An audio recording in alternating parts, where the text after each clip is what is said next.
Joining me now, Congressman 9th District Republican Morgan Griffith.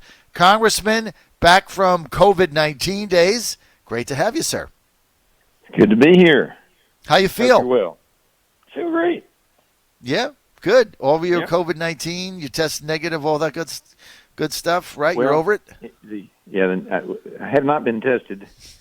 What they have discovered is that inactive virus cells can still remain in your body for some time afterwards. And so you may very well test positive, but what the CDC has determined is 10 days past first symptoms and no fever and no additional symptoms at that time, and then you're clear. So let's see, what is today?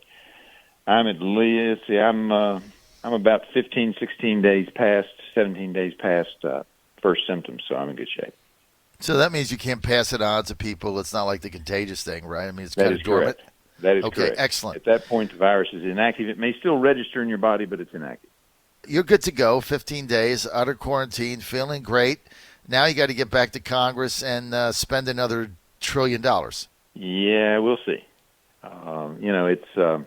It's interesting, and I would really love to hear what's happening. Of course, Democrat districts are different than my district. I get that.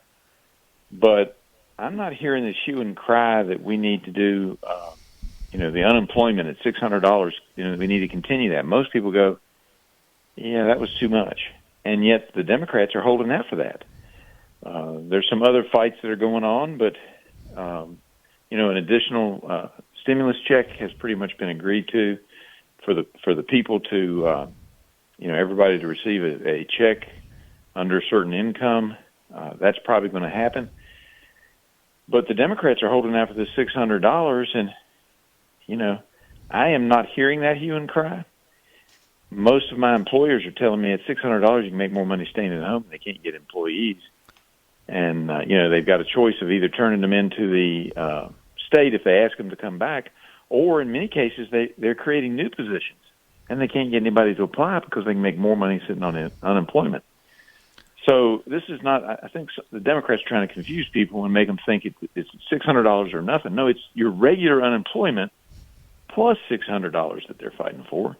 And early on, we probably made a mistake in Congress. I voted for it. We wanted to get the money out there. We thought this thing would be over in a few weeks, and we wanted to get the money out there for people so that we could get through the bump. $600 was too high, and we made a disincentive to go to work.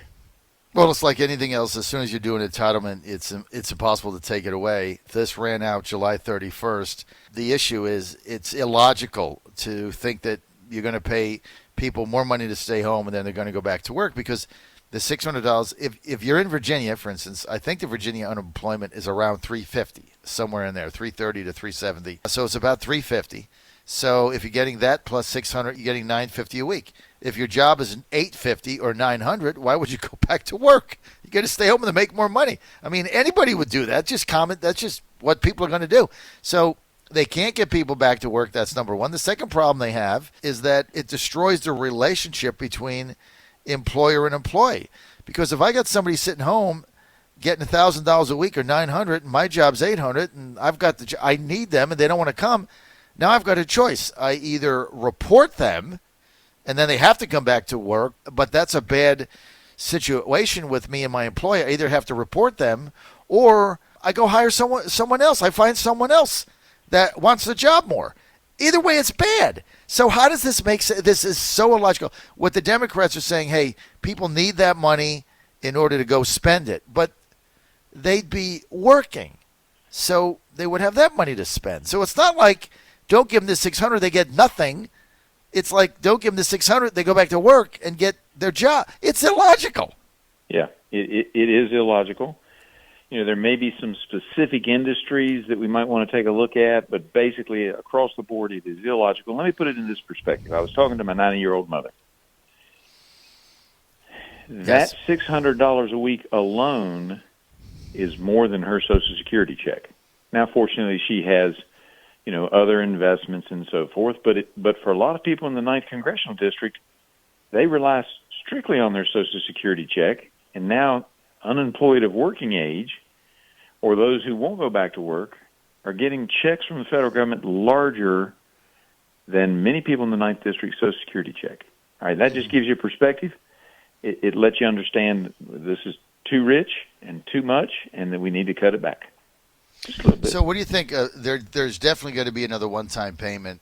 I guess $1,200 per person under $90,000 income, money per child, maybe $500. Are you in favor of that? Yeah, I would vote for that. I think that we do sometimes have to compromise, and we're still in this mess. And to keep the economy going, if that's what the president, Mark Meadows, and Mnuchin think is reasonable, and they've already agreed to that, and the Senate votes for it, I'm not going to raise Cain about that. I may very well draw a line at. I think the $200 is a generous compromise. That would be $200 in addition on the unemployment benefits that the Senate has offered. The Democrats are refusing that. They're saying compromise. I think zero is where you start, and 200 is a compromise. Right. So I might vote for that, but I would be hard-pressed to go, any higher than that $200, just because I have employers who want to get things moving in Southwest Virginia who cannot do it. Because they can't get the employees, and we're poised to get some, to really get some things going. And for your listeners out there, my district has the lowest household income of any in the state, and my employers are telling me over and over again, Morgan, we've got things, we're ready to go, we're ready to expand, we're ready to do this, and we can't because we can't find the people who are willing to come to work with that $600 out there. It's insane. The payroll tax cut or the payroll tax holiday, which the president proposed initially, makes the most sense to me, because if you run a business like I do and you say to me, okay, you're going to have a payroll tax holiday, which means you can hire somebody now, it's August, and no payroll taxes until January 1st. I would be likely, Ann and I honestly would be likely to add another full-time employee, because payroll taxes, that is a significant amount of money that you pay, and it has to get paid. So we would consider that. We would probably bring another person on, which creates another job. Then for the employees you have, it averages about 7%. So for the existing employees, bang, they get a 7% raise the next paycheck because it doesn't come out. So they get more money in their pocket. It's incentive to have jobs. Why are the Democrats opposed to that? I have no answer for that other than, as I have said previously on your show, I think it's all about politics for Nancy Pelosi, and at least at this point, they think holding out for the 600, claiming that Republicans want to cut your benefits. No, we want to cut we want to cut that surprise extra, that extra amount that was never supposed to be guaranteed. It was supposed to run out. We want to cut that. We don't want to cut the basic benefit for unemployment. That's not what we want to do. But they're trying to spin it as a political thing. As long as they think that spin is working, we probably can't get a deal. It's all about politics for Nancy Pelosi. Because it defies all logic, right? If you really want to put more money in people's pockets, you give it payroll tax holiday. Cory Lewandowski suggested this back in April. It makes sense. And the president's been behind it. And if you want to create jobs, you give businesses an incentive to hire people in the short term. So you win on both ends. Everybody wins is the same amount of money, but the Democrats don't want to do that. They'd rather have a giveaway or $600 unemployment, and everything is politics. But that seems to be where we're at right now. Just everything is politicized. And in the meantime, we're not working on things like our supply chain for medicine, making sure that we're not beholden to the Chinese for that supply chain. We're not working on our supply chain for PPE. We're not working on those items. We're not paying attention to the things that are going to make a difference a year from now, 2 years from now, which we need to be focused on. And we could get a compromise on this if they would just be willing to come to the table. But for the Democrats, as long as they think it's politically advantageous, particularly for Nancy Pelosi, if she thinks it's politically advantageous, she's not going to come back to the table because she'd rather yell at Republicans than to work for making sure that Americans have an opportunity to earn the good life. We're with Congressman Morgan Griffith, Congressman, Republican, 9th District, Virginia. Congressman Griffith, when you say we're not working on the supply chain, there's several bills in Congress that are specifically addressing bringing our supply chains back to the U.S. out of China, especially the manufacture of drugs and PPE equipment and things like that. There's specific legislation. Is it just sitting there stalled? Where is it?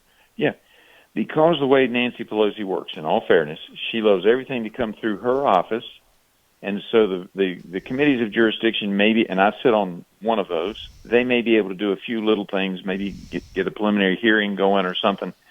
Thus far, I don't know of any of those scheduled, but the main thrust is in Nancy Pelosi's office to say, okay, we're going to work on this, we're going to get this done. And what are they doing? They're arguing over something that we should have reached a compromise on 2 weeks ago, where, we're 80% in agreement already, but they want to argue over the politics of that $600 instead of working on these bills. They're very important for the American people and to make sure that we have the ability not to have to, kowtow to the Chinese in order to get our medicines. Congressman, so nothing is happening there. Let's talk about the election. I know you're one of those congressmen that really talk to your constituents a lot. You go home every weekend and you talk to people. You go out, you're out and about. Give me the sense of the 9th District. What are people saying about the election? How do they feel? Well, they feel good. I did a teletown hall last night.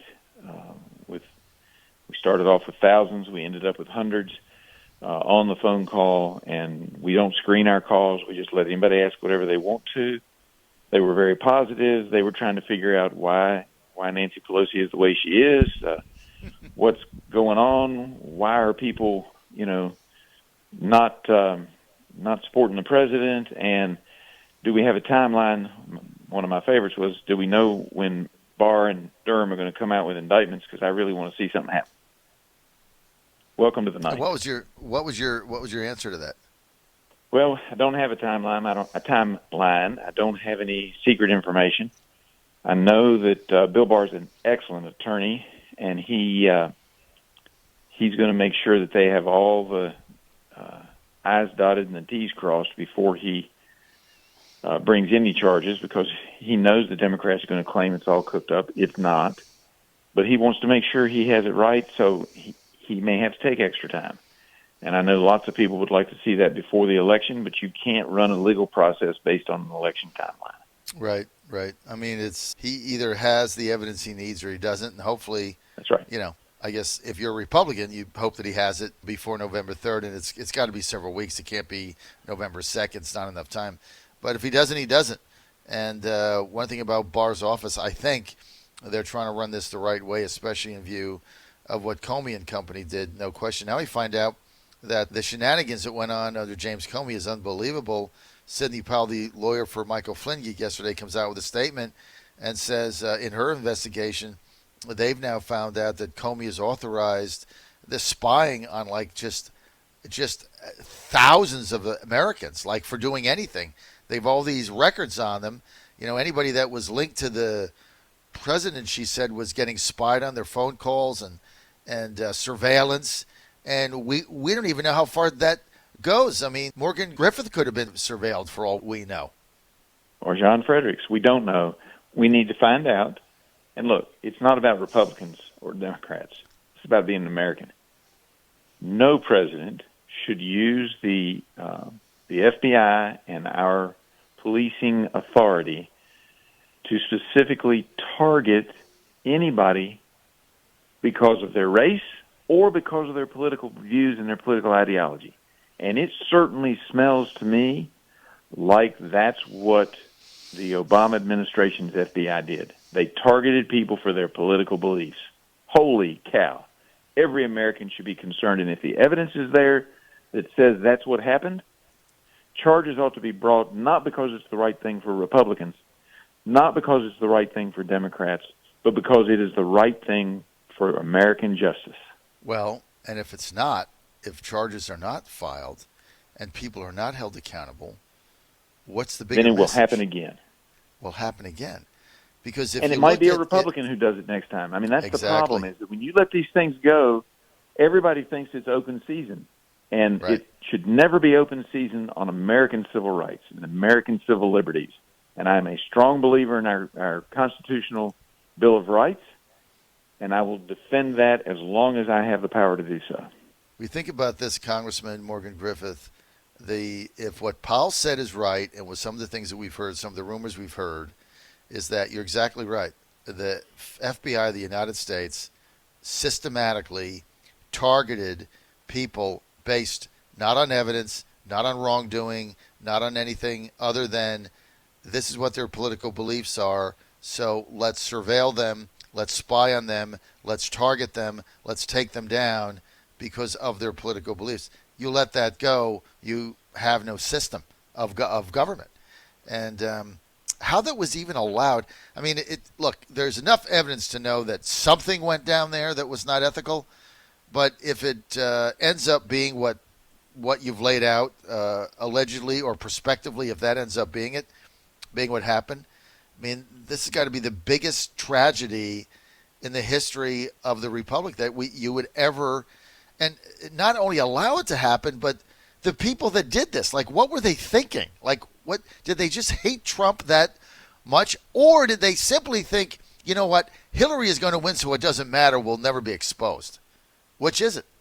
Or is it both? And I think you'd have to ask each individual person. For some of them, they just hated Trump. For some of them, they thought, let's be on the winning team and let's show them that we're going to be with them all the way. And some people, different people are motivated for different reasons.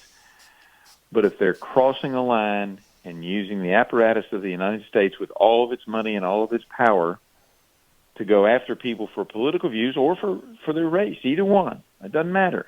However you want to look at it, it's wrong, and we need to stand up and make sure that we once again put the blindfold on Lady Justice. So some people are clamoring and protesting and rioting and looting for social justice. What type of justice is this? Political justice? This is just pure old-fashioned justice. It doesn't need a qualifier in front of it, because you can't have justice, and people will no longer consider the country to be a just country when you have different rules for different people, when some people can do things and other people can't, and it's based on, there's always going to be some of that, unfortunately, throughout history we've seen that. But when it becomes rampant and it's based on your political ideology, we no longer have a free society. We're going to end on that. Congressman Morgan Griffith, Republican, 9th District, Virginia. That's Southwest Virginia, sir. Thanks for being with us. Hey, Congressman, one last thing. I really hope we're going to see Hokie football this fall. What do you think? Well, I hope so. If things continue to improve and we're doing a lot more testing and we're doing a lot more, trying to social distance and wear masks and so forth, then I think we have a good shot at it. And, of course, the ACC is working to that end. And I think that we will see some. May have to be on TV instead of live in the stadium, but we'll see it. Hokie football coming your way. I predict we do have college football. Congressman, thanks for being with us. John Fredericks Radio Network.